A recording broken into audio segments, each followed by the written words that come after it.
لا شريك له ونشهد أن سيدنا ونبينا وشفيعنا وحبيبنا ومولانا محمد وعلى آله وأصحابه وأزواجه وذريته وأمته أجمعين.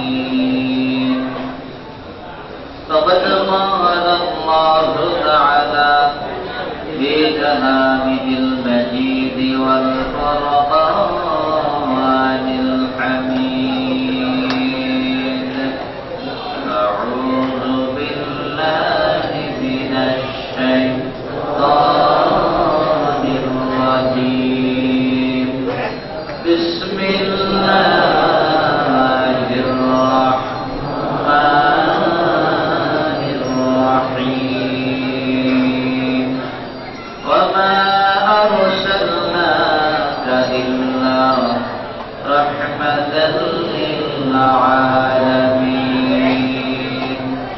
قال الله تعالى: إن الله وملائكته يصلون على النبي يا أيها الذين آمنوا صلوا عليه وسلموا تسليما.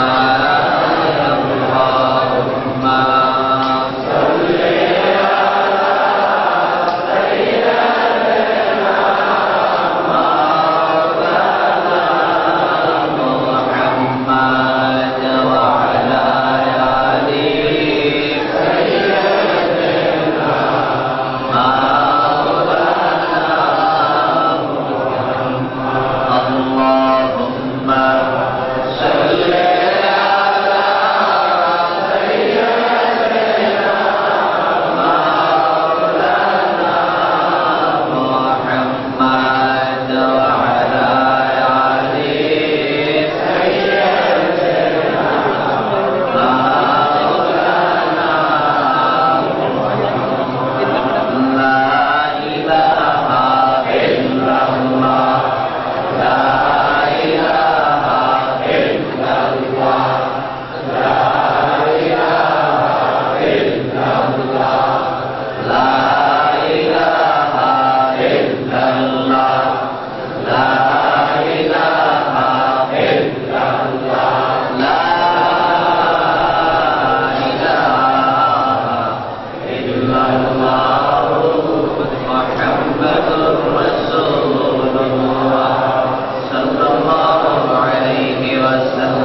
আপনাকে আমাকে আজকে আশুরার দিনে একটি মূল্যবান সময়ে কামাল্লাহ দরবার শরীফের বাৎসরিক খাসুল খাস দোয়ার মাহফিলে আপনাকে আমাকে আসার এবং বসার মতো তৌফিক দান করলেন।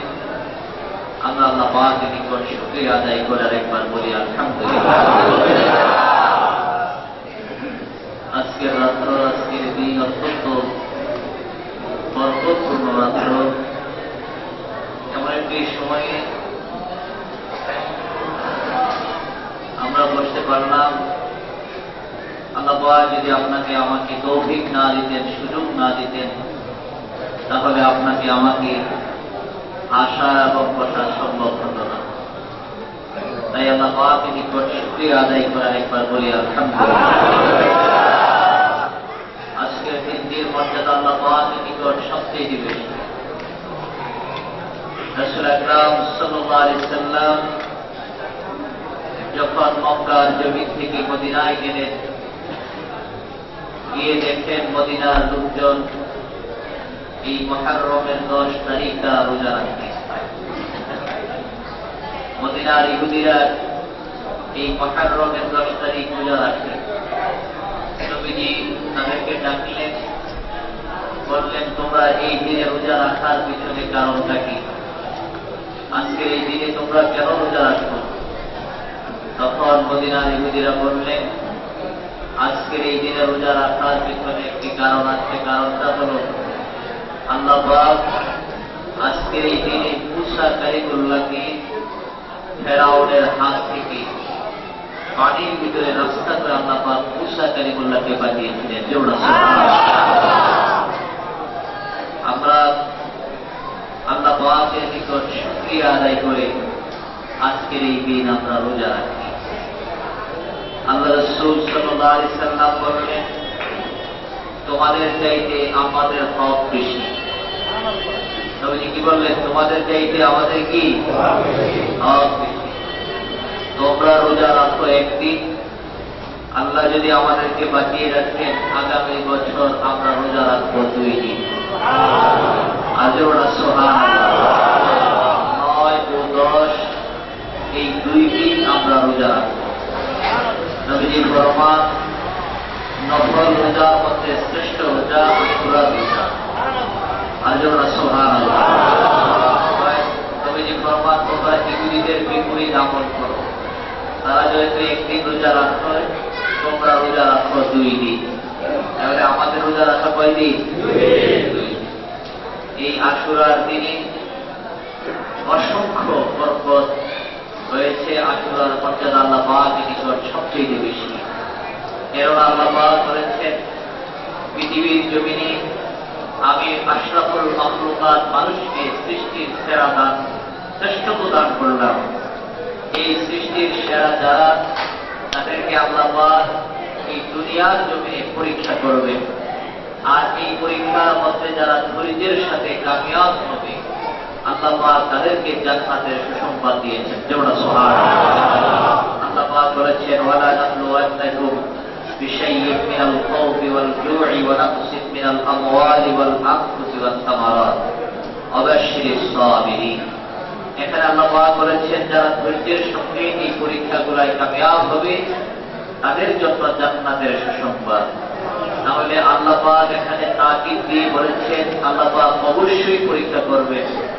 এই পরীক্ষার দ্বারা বোঝা যায় আল্লাহ পাক পৃথিবীর জমিনে যত মানুষ আল্লাহ পাক সৃষ্টি করেছেন সকলকে আল্লাহ পাক কি করবেন? পরীক্ষা করবেন। আর এই পরীক্ষায় যারা কামিয়াব হবে তাদের জন্য জান্নাতের সুসংবাদ।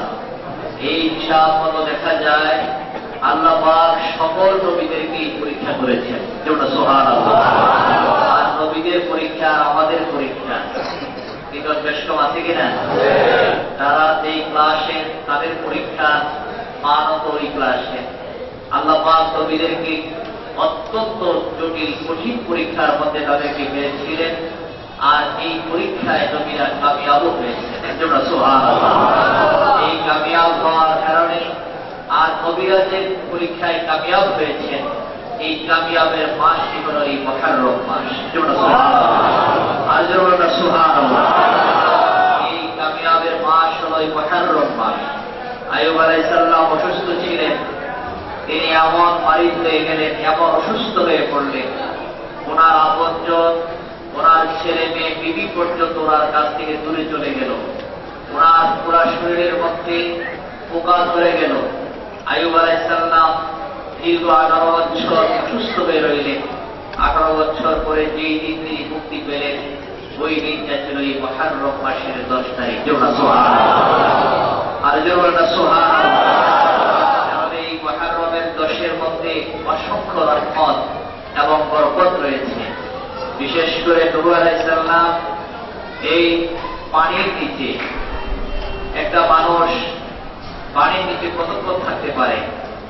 আর নবী আলাইহিস সালামকে আল্লাহ পাক পানির নিচে এমন এক জায়গার মধ্যে রাখলেন, নির্দিষ্ট জায়গা নয়, মাছ দৌড়ায় সাগরের ভিতরে, নবী আলাইহিস সালাম মাছের পেটের ভিতরে। যেটা সুবহানাল্লাহ। ওই নবী, ওই নবী আলাইহিস সালাম মাছের পেট থেকে যেই দিন মুক্তি পেয়েছিলেন, ওই দিনটাও ছিল মুহররমের 10 তারিখ। আর যেটা সুবহানাল্লাহ। ইউনূস আলাইহিস সালাম এইভাবে ইউনূস মাছের পেটে ছিলেন, এই মাছের পেট থেকে যেই দিন মুক্তি পেয়েছিলেন ওই দিনটা ছিল কয়েক দুপত্তি এই মুহররমের 10 তারিখ। সুবহানাল্লাহ। এইভাবে সকল নবীদেরকে আল্লাহ পাক কি করেছেন? পরীক্ষা করেছেন। ইব্রাহিম আলাইহিস সালামকে আগুনের মধ্যে নিক্ষেপ করেছিলেন। এইভাবে সকল পয়গম্বরকে নূহ আলাইহিস সালামকে আল্লাহ পাক ওই সময়ের মানুষগুলা নূহ আলাইহিস সালামের উপরে এমন অত্যাচার করলেন। অত্যাচার করার পর আল্লাহ পাক ওই দেশের মধ্যে বন্যা দিলেন। ওই বন্যার ভিতরে দীর্ঘ 8 মাস বন্যা হলো। ওই 8 মাস পানির উপরে ভাসমান থাকার পরে নূহ আলাইহিস সালাম যখন ওই বন্যা শেষ হয়ে যদি পাহাড়ে যখন নামলো ওই দিনটা ছিল মুহররমের 10 তারিখ। তাহলে এই মুহররমের 10-এর মধ্যে কি আছে? এগুলো রহমত এবং বরকত আছে কিনা? কেননা এই মুহররম মাসে আল্লাহ পাক আসমান জমিন লৌহ কলম আরশ কুরসি সব কিছু আল্লাহ পাক সৃষ্টি করলেন।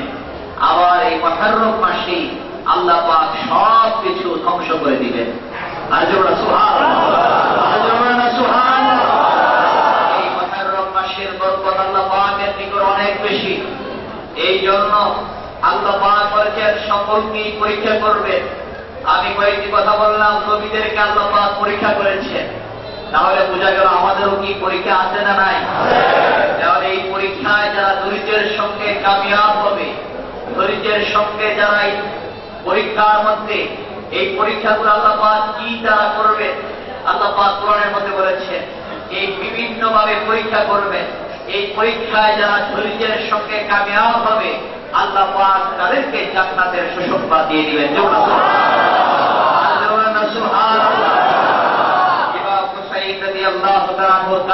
জমিনে ইসলামের জন্য পরীক্ষা দিয়েছেন। আর এই পরীক্ষায় ইমাম হুসাইন রাদিয়াল্লাহু তাআলা ধৈর্যের সঙ্গে কামিয়াব হয়েছেন। এই মুহররম মাস অত্যন্ত গুরুত্বপূর্ণ মাস। এই জন্য আমরা এই মদিনার জামাত আল্লাহ দরবার শরীফে যারা হাজির হয়েছেন আমি সকলকে আন্তরিকভাবে বলবো, প্রত্যেকটি মানুষের বিপদ আপদ সব কিছু থাকতেই পারে। কেউ থাকতে পারে কিনা? আল্লাহ বলছেন পরীক্ষা করবেন বিষয়টি যে কোনো জিনিস দ্বারা, মিনাল খাউফি ভয় দ্বারা, ওয়াল জুই ওয়া নাকসিন মিনাল আমওয়ালি ওয়াল আনফুস। এই প্রত্যেকটির অসংখ্য তাফসীর। আনফুস বলা হয়েছে নিজের উপরে, তোমার সন্তান দ্বারা, ছেলের দ্বারা, আপনজনের দ্বারা, ফসল ফলাদি দ্বারা, বিভিন্ন ভাবে খাদ্যের স্বল্পতা দ্বারা ফসল সুস্থ হয়েছে, আবার আল্লাহ পাক ফসল নষ্ট করে দিতে পারেন। এই বিভিন্ন বালা মুসিবতের মাধ্যমে আল্লাহ পাক করেন আমি তোমাদেরকে পরীক্ষা করব, দেখি কারা বিপদের সময়ও আমার পক্ষে আছে, যারা ধৈর্যের সঙ্গে বলতে পারে আল্লাহর তরফ থেকে আমার উপরে নজর আসতেই পারে, আল্লাহ আমাকে আমার বিপদ থেকে উদ্ধার করতেই পারে। এই সময় যারা ওই বিপদে আপদে বালা মুসিবতের মধ্যে ধৈর্যের সঙ্গে সবর করে ওই অবস্থাটা পার করতে পারবে। ইমাম গাজ্জালী রাহমাতুল্লাহ আলাইহি তার কিতাবের মধ্যে বর্ণনা করেছেন, মুকাশফাতুল কুলুবের মধ্যে বলেছেন যে যারা ধৈর্যের সঙ্গে ওই সমস্ত বিপদে আপদে বালা মুসিবতের সময় ধৈর্যের সঙ্গে ওই অবস্থাটা সে কাটিয়ে উঠতে পারে, আল্লাহ পাক তার মাকাম, তার মর্যাদা সাধারণ মানুষের চাইতে 100 গুণ আল্লাহ পাক তার বৃদ্ধি করে দেন। আর তার মর্যাদা বেড়ে যায়, তার সম্মান বেড়ে যায়, তার ইজ্জত বেড়ে যায়, তার বুজুর্গি বেড়ে যায়। যার কারণে আল্লাহ পাক কোরআনের মধ্যে বারবার বলেছেন ইন্নাল্লাহা মা'আস সাবিরিন, নিশ্চয়ই আমি আল্লাহ ধৈর্যশীলদের সঙ্গেই আছি। ধৈর্যশীলদের সঙ্গে কে থাকে? সবাই বলেন কে থাকে? আপনার নবী আমার নবী ধৈর্যের চরম সীমানার যে মাকাম আপনার নবী আমার নবী সে অর্জন করেছিলেন। যার কারণে সকল নবীরা বিপদের সময় দোয়া করেছেন আল্লাহ বিপদ থেকে উদ্ধার করো, কিন্তু আপনার নবী আমার নবী বিপদের সময় উদ্ধার করার দোয়া চায় না। যার কারণে নবীজির মাকাম, নবীজির মর্যাদা এত করেছেন, নবীজির দোয়ার মাকাম এমন উচ্চ দরজার মধ্যে আল্লাহ পাক রেখেছেন যার কারণে নবীজির ব্যাপারে বলা হয়েছে, আপনার নবী আমার নবীকে আল্লাহ পাক হাসরের ময়দানে দোয়ার এমন একটি মাকাম দিবেন, মাকামের রহমত দান করবেন। নবীজি ওই সময়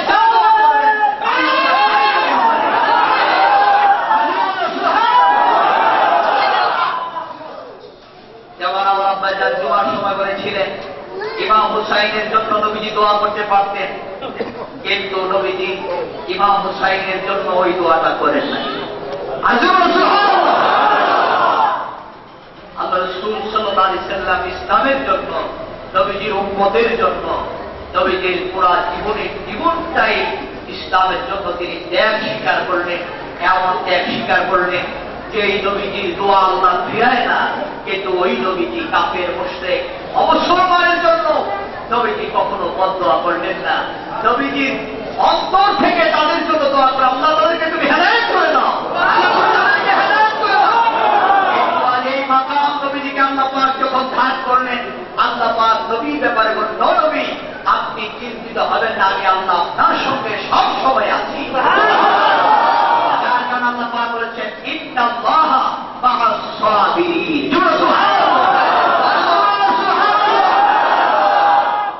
নবীজি যখন গারে শহরের মধ্যে গেলেন, ওই সময়ে কাফেররা আবু জেহেল পর্যন্ত যখন গুহার মুখে চলে গেল, হযরত আবু বকর সিদ্দিক রাদিয়াল্লাহু তাআলা বলেন, ইয়া রাসূলুল্লাহ, আবু জেহেল যদি তার পায়ের দিকে তাকায়, কিসের দিকে? সে যদি তার নিচের পায়ের দিকে তাকায় তাহলে আমাদেরকে দেখে ফেলবে। নবীজি বললেন, আবু বকর তুমি ভয় পাইও না।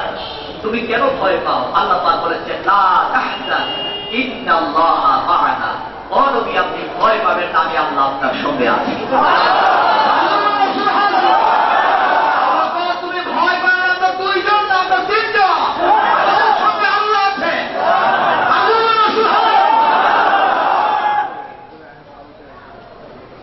এই জন্য মদিনার জামাত আজকে এই মাহফিল আশুরার মাহফিল, ধৈর্যের মাহফিল। অনেকে আছে ধৈর্য নাই, সবর নাই, সহ্য করতে পারে না।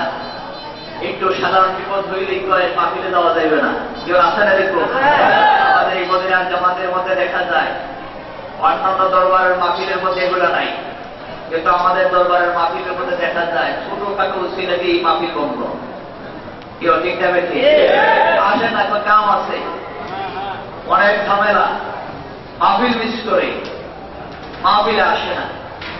এই জন্য আমি বলবো, আপনাদেরকে আসার জন্য আমি বলি না, পৃথিবীর জমিনে ইতিহাস সাক্ষী দেয়, আল্লাহ রাসূল সাল্লাল্লাহু আলাইহি সাল্লাম বিদায় হজ্জের ভাষণ যখন দিলেন, নবীজির সামনে প্রায় ১৬ লক্ষ সাহাবা ছিলেন, কিন্তু ১৬ লক্ষ সাহাবী হযরত আবু বকরের মতো হতে পারে নাই, ১৬ লক্ষ সাহাবী হযরত ওমরের মতো হতে পারে নাই, ১৬ লক্ষ সাহাবী হযরত উসমান রাদিয়াল্লাহু তাআলার মতো হতে পারে নাই, আসহাবে সুফফার সদস্যদের মতো হতে পারে নাই, আশরায়ে মুবাশশারাদের মতো হতে পারেন নাই, যারা নবীজির সফরে নবীজির সঙ্গে সব সময় হামেশা সফর সঙ্গী, নবীজির সঙ্গে ভালো মন্দ সব সময় লেগে থাকতো।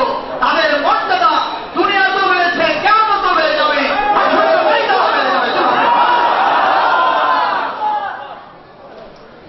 সুহবত বিশাল বড় জিনিস। এই জন্য হক্কানি আউলিয়া, হক্কানি আলেমদের সুহবতে বসা অত্যন্ত দামি জিনিস।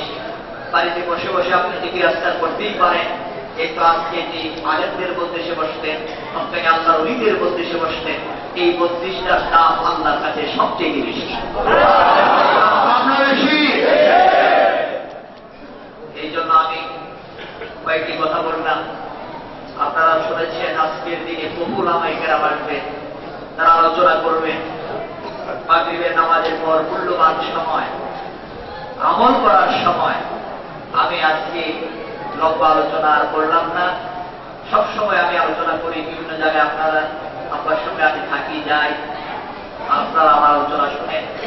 আমি আর আজকে লম্বা আলোচনা করলাম না। যে কথাগুলো বললাম, ইশারায় গিয়ে কিছু কথা বললাম, কোনো ঘটনা বা কোনো সাবজেক্টে আমি গেলাম না। আল্লাহ পাক যেন আমাদের সকলকে যে কথাগুলো বললাম, আজকের রাত্রটা অত্যন্ত গুরুত্বপূর্ণ রাত্র, আল্লাহর বন্ধু হওয়ার রাত্র। আমরা যেন আল্লাহর বন্ধু হতে পারি, আমরা যেন আল্লাহর খাস বান্দা হতে পারি, নবীজির খাঁটি উম্মত হতে পারি, সেই তৌফিক যেন আল্লাহ পাক আমাদের সকলকে দান করেন। আল্লাহুম্মা আমিন। আল্লাহুম্মা আমিন।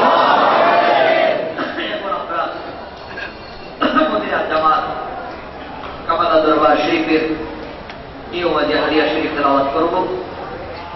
সকলে চক্ষু বন্ধ করে আপন আপন গুনাহ মাফের জানে চক্ষু বন্ধ করে বসে আল্লাহ দরবারে মিলা মিলা কাঁদা চোখের পানি ফেলেন। কোন জায়গায় কি গুনাহ করেছেন পৃথিবীর কেউ যদি না জানে, ওই গুনার খবর আল্লাহ জানেন। আল্লাহর কাছে মিলা মিলা কাঁদা করে আল্লাহ আল্লাহ আমি আর বাকি জীবনে গুনাহ করব না। আল্লাহ গুনাহ করেছি, অন্যায় করেছি আল্লাহ, আমি আর বাকি জীবনে গুনাহ করব না। আল্লাহর কাছে বলতে শরম নাই, আল্লাহর কাছে বলতে শরম নাই। কোন জায়গায় কি গুনাহ করেছে পৃথিবীর কেউ যদি না জানে, ওই গুনার খবর আল্লাহ পাক জানে। পৃথিবীর সবাইকে ফাঁকি দেওয়া যাবে, আল্লাহকে ফাঁকি দেওয়ার কোন ব্যবস্থা নাই। আল্লাহ করে বান্দারে আমি হইলাম তোমার অন্তর যাবি। বান্দা তোমার অন্তরের ভিতরে কোন কথা উঠে পড়ে পৃথিবীর কেউ যদি না জানে, ওই কথার খবরটা আমি আল্লাহ পাক জানি। আল্লাহ দরবারে বিনা কাঁদা আল্লাহ আর বাকি জীবনে গুনাহ করেছি, অন্যায় করেছি আল্লাহ, নিজের উপর নিজে জুলুম করছি আল্লাহ। আল্লাহ আমার গুনাহ মাফ কইরা দাও, আল্লাহ আমার গুনাহ মাফ কইরা দাও। আল্লাহ তুমি যদি ক্ষমা না করবে আমরা কার কাছে যাব আল্লাহ? আল্লাহ তুমি যদি আমাদেরকে ফিরে যাও, যাওয়ার মতো তোমার কোন রাস্তা আর কাঁদতে আর মনে মনে তওবা করে তওবার নিয়তে সাতবার ইস্তিগফার পাঠ করে আস্তাগফিরুল্লাহ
كرسيه السماوات والأرض ولا يؤوده حفظهما وهو العلي العظيم.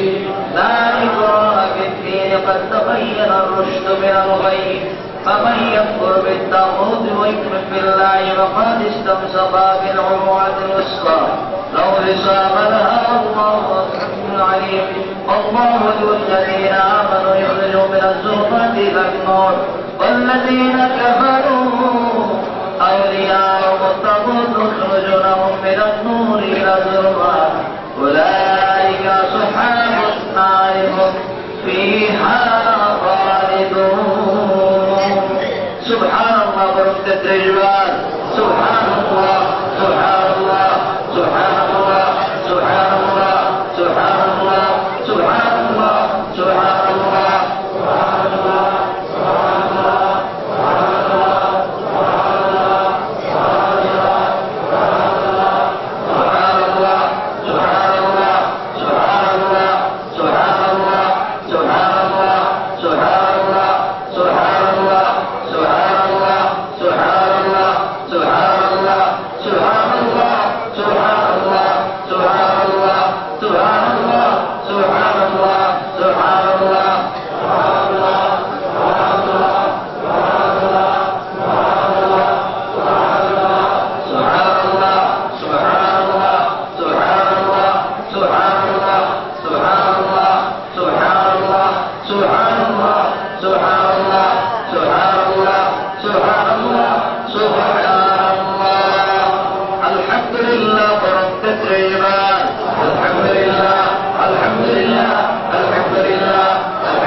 الله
নবীজির উপরে দুরূদ শরীফ পড়া লাগা اللهم صل على سيدنا محمد النبي وعلى وسلم اللهم صل على سيدنا محمد النبي وعلى وسلم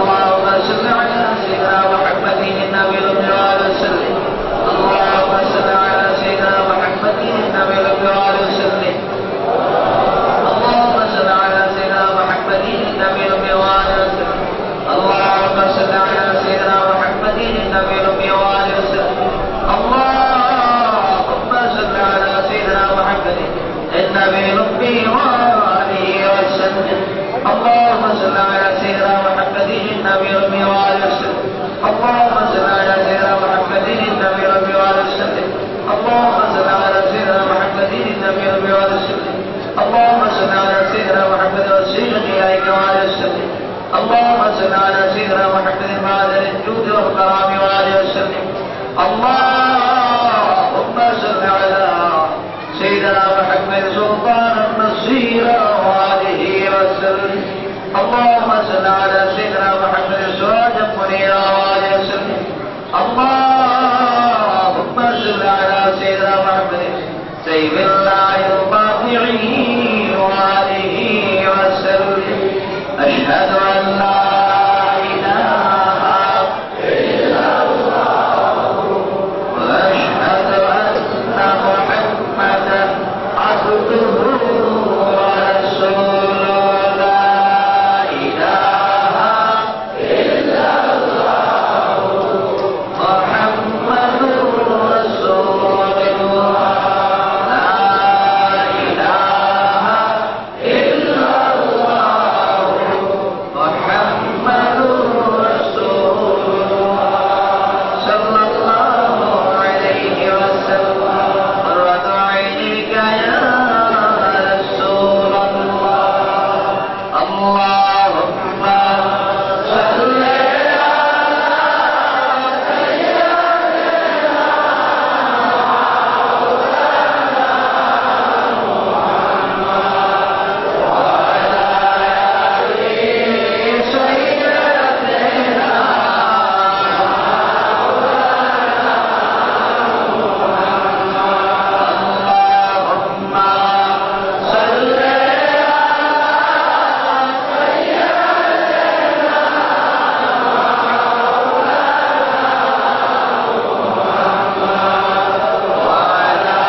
জবানটা বন্ধ করে কলবের দিকে খেয়াল করে বসে এতক্ষণ আমরা জবানের দ্বারা জিকির করলাম,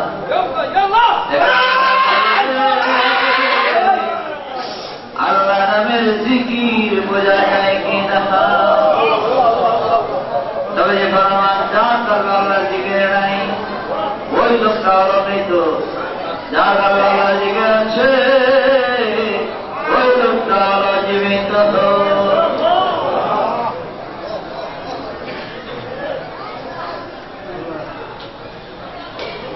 আল্লাহ দরবারে বিনয় কাটা কল্পনার কারণে আমার কলবে তোমার নামের জিকির বুঝি না, আমার সেই গুনাহ মাফ করে তবে বাবা জিকির করলে পুরা মাফ হয়। লিকুল্লি শাইইন সাফারাতুল কুলুবি যিকরুল্লাহ, জিকিরের দ্বারা পুরা মাফ হয়। প্রত্যেক জিনিস পরিষ্কার করার মেডিসিন আছে, আর পরিষ্কার করার মেডিসিন হইল আল্লাহ পাকের জিকির। বান্দা যখন হাতের দ্বারা, পায়ের দ্বারা, চোখের দ্বারা, অঙ্গপ্রত্যঙ্গের দ্বারা গোড়া করে কলবের মধ্যে কালো দাগ করে যায়, ওই কালো দাগ করতে করতে বান্দা চিন্তা যখন অন্ধকার হয়ে যায়, তখন তার কাছে নামাজ বুঝে ইবাদত করতে কি ভালো লাগে না, তার চিন্তা অন্ধকার হয়ে যায়। ওই অন্ধকার চিন্তাকে যদি পরিষ্কার করতে হয়, তবে যে ভগবান ওই দিন পরিষ্কার করার একমাত্র মেডিসিন হইল আল্লাহ পাকের জিকির। আপনার জীবনের দ্বারা যখন আল্লাহ জিকির করলাম, এখানে আপনার কলবে টপ টপ টপ টপ করে আল্লাহর জিকির করে কিনা? যদি জিকির না করে আল্লাহ দরবারে বিরাজ না কাটা আল্লাহ এমন একটি বরকতপূর্ণ মাহফিল, আশুরার মাহফিল হাজির হয়ে গেলাম। আল্লাহ জিকির এই বরকতপূর্ণ রাত্রে ছিল আমার জীবনের গুনাহ মাফ করে আমাদেরকে তোমার প্রস্তুত বানায় বানায় দাও। আল্লাহ আমাদেরকে তোমার প্রস্তুত বানায়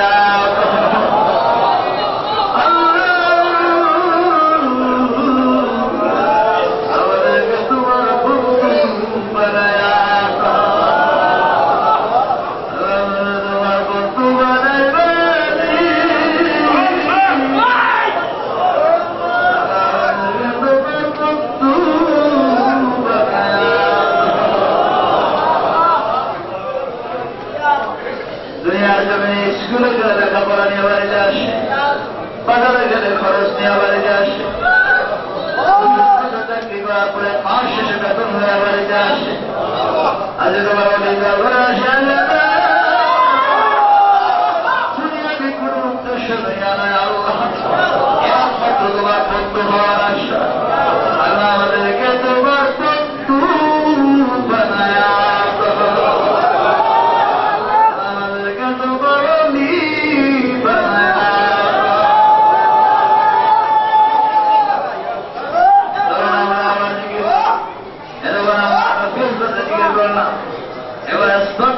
জিকির করব। সকলে কালবে খেয়াল করে গায়রুল্লাহর মহাপদ অন্তর থেকে দূরে সরাইয়া একমাত্র আল্লাহকে জায়গা দিবেন। আল্লাহ ছাড়া আর কেউ নাই।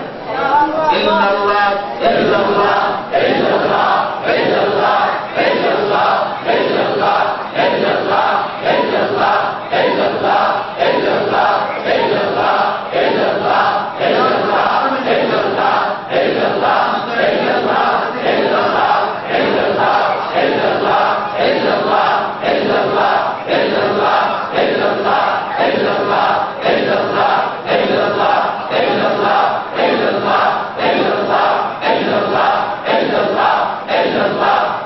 ইল্লাল্লাহ ইল্লাল্লাহ ইল্লাল্লাহ ইল্লাল্লাহ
এবার ইসলামের জিকির করো বা স্তরে বিরানব্বই যদি পয়সা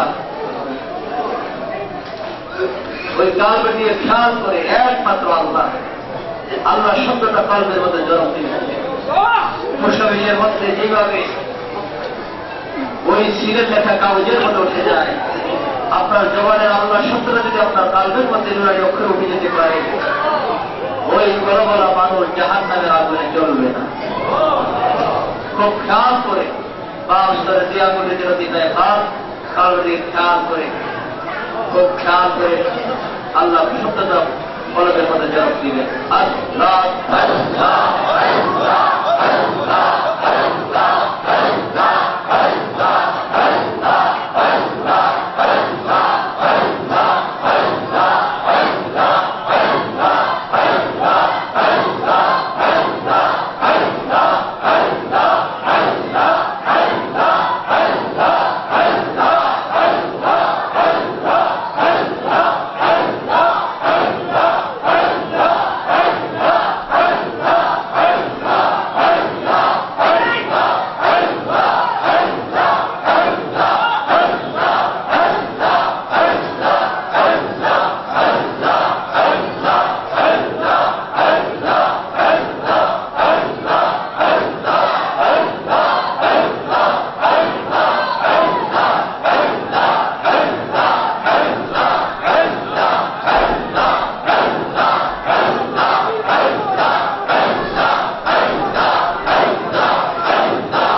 اللهم آمين ربنا ظلمنا أنفسنا وإن لم تغفر لنا وترحمنا ولحاظ ليس وقرا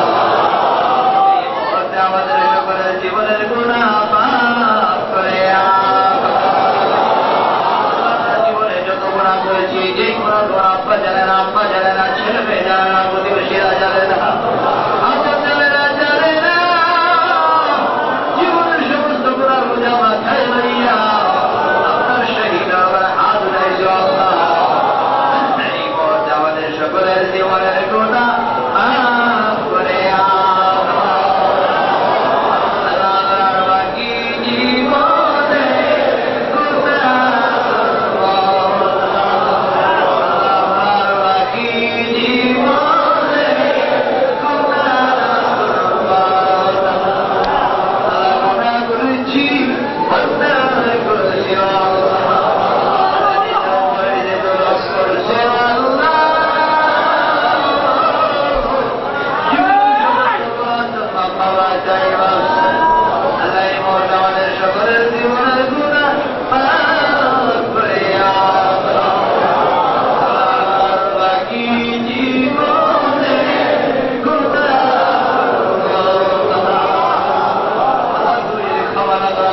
মাহমুদ আল্লাহ তোর বেঁচে গেল আমাদের অনেক হায়াত দান করে দাও, শারীরিকভাবে সুস্থ দান করে দাও, আগের বাদের সকল বিমান থেকে সময় আমার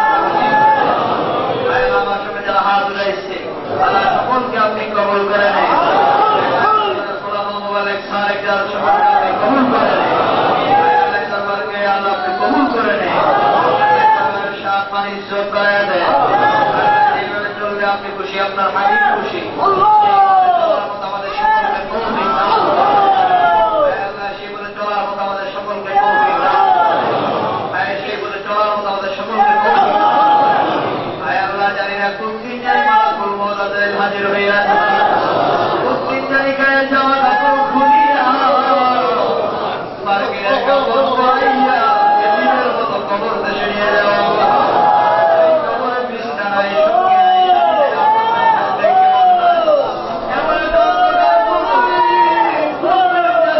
তুমি ডাকবে আল্লাহ যেদিন কবরে ডাকবে ইমানের মৃত্যু নসিব করে দেওয়া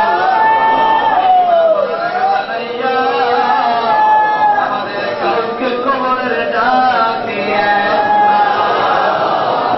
আল্লাহ দুনিয়ার পুরা দুই মাফ করে দেন, আমার নামে একটা গুনাহ থাকতে আমাদের কাউকে কবরের ডাক, আমার নামে গুনাহ থাকতে আমাদের কাউকে কবরের ডাক, আমরা যারা এখানে হাজির হয়ে গেছি সকলকে আপনি কবুল করে আল্লাহ যারা ঋণ শরীর পরিশোধ করা আল্লাহ যারা অভাবী অভাব দূর করে দেন, আল্লাহ যারা দুনিয়ার পেরেশানির মধ্যে আছে পেরেশানি দূর করে দেন, আমাদের সকলের নেক মাকসুদগুলো আপনি কবুল করে দেন, আমাদের শরীরগুলো আপনি উজ্জ্বল করে দেন, আমাদের পুরীগুলো আপনি দমন করে দেন, পুরীগুলো আপনি দমন করে দেন, আমাদের শরীরগুলো আপনি উজ্জ্বল করে দেন, আমাদের সকলকে আপনি কবুল করে নেন, আপনার খাস বান্দা হিসাবে কবুল করে নেন, খাস উম্মত হিসাবে কবুল করে নেন। رب العزة عما يصفون وسلام على المرسلين والحمد لله رب العالمين. ربنا تقبل منا بربنا